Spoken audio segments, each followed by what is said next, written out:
je vous ai appelé par rapport à votre fils. Parce que vous êtes toujours là à les défendre contre moi. Vous allez découvrir ce que moi j'ai appris aujourd'hui sur votre fils. Et Anna, appelle-moi Malik, s'il te plaît. D'accord.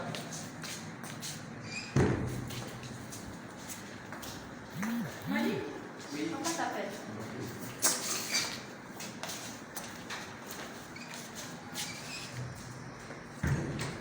Bonjour tonton. Bonjour. Vous allez bien? Ça va. Malik, viens, prends une chaise et viens t'asseoir.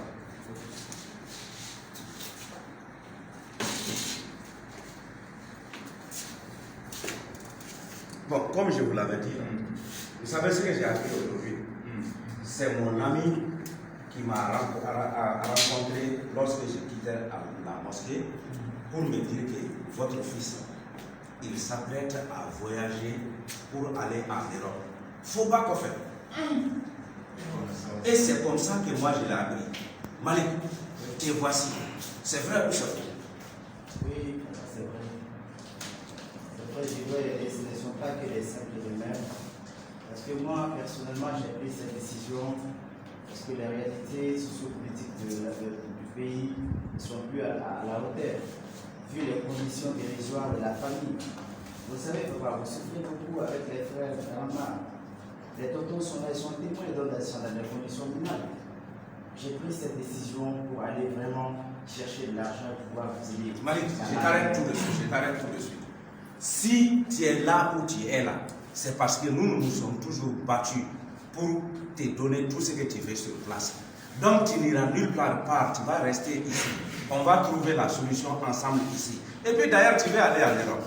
Avec quel moyen penses-tu pouvoir y aller? Mais papa, je me débrouille déjà. J'ai fait des petites activités et j'ai déjà économisé plus de 1 million. J'ai déjà 1 300 000 francs sur moi.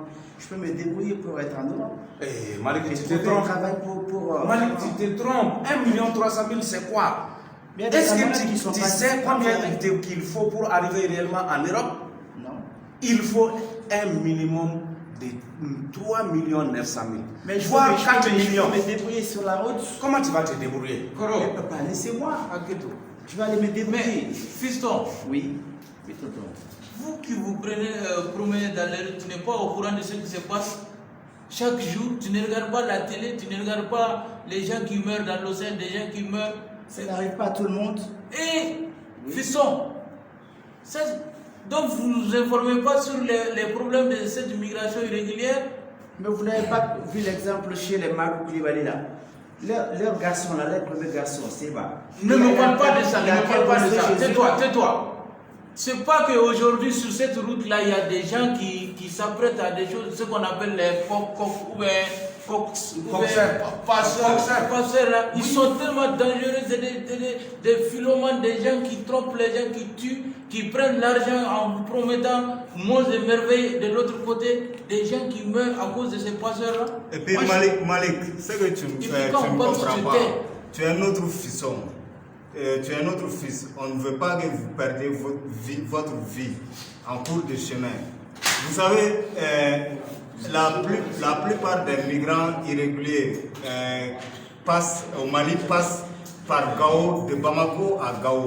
Vous savez, la route de Bamako à Gao actuellement, non seulement la route est longue et fatigante, en même temps, elle est même dangereuse. Elle est dangereuse parce que c'est l'insécurité partout actuellement. Donc vous risquerez votre vie à l'intérieur du Mali d'abord, avant d'atteindre le premier pays voisin du Mali. S'il vous plaît, tonton, vous ne comprenez rien.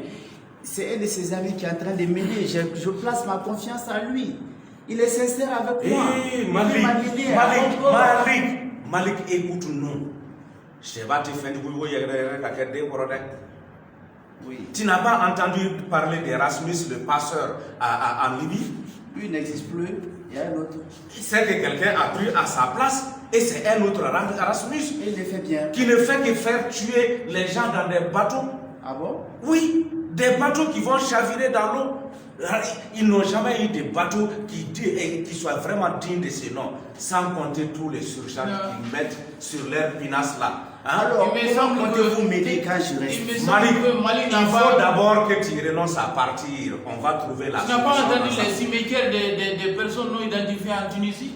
Et en Des plus. milliers de personnes qui ont leur cimetière sans visage. Tout n'est pas vrai dans sur Facebook, tout n'est Mais pas vrai sur les réseaux Malik, sociaux. nous qui sommes tes parents, nous voulons ton bien. Donc, nous souhaitons que tu restes près de nous. Mon pour frère, que- je suis pour heureux que de te tu- l'entendre dire. Voilà. Parce que c'est vous qui l'avez toujours défendu contre moi. Il vient de te le dire, tu es son neveu. Si toi tu n'as pas peur pour ta vie, nous avons peur pour ta vie. Tu n'es pas encore conscient de tous les dangers que tu peux rencontrer sur le chemin. Quand un Erasmus meurt, un autre naît. Arrête. Alors, je vous ai écouté. Ce n'est pas chacun.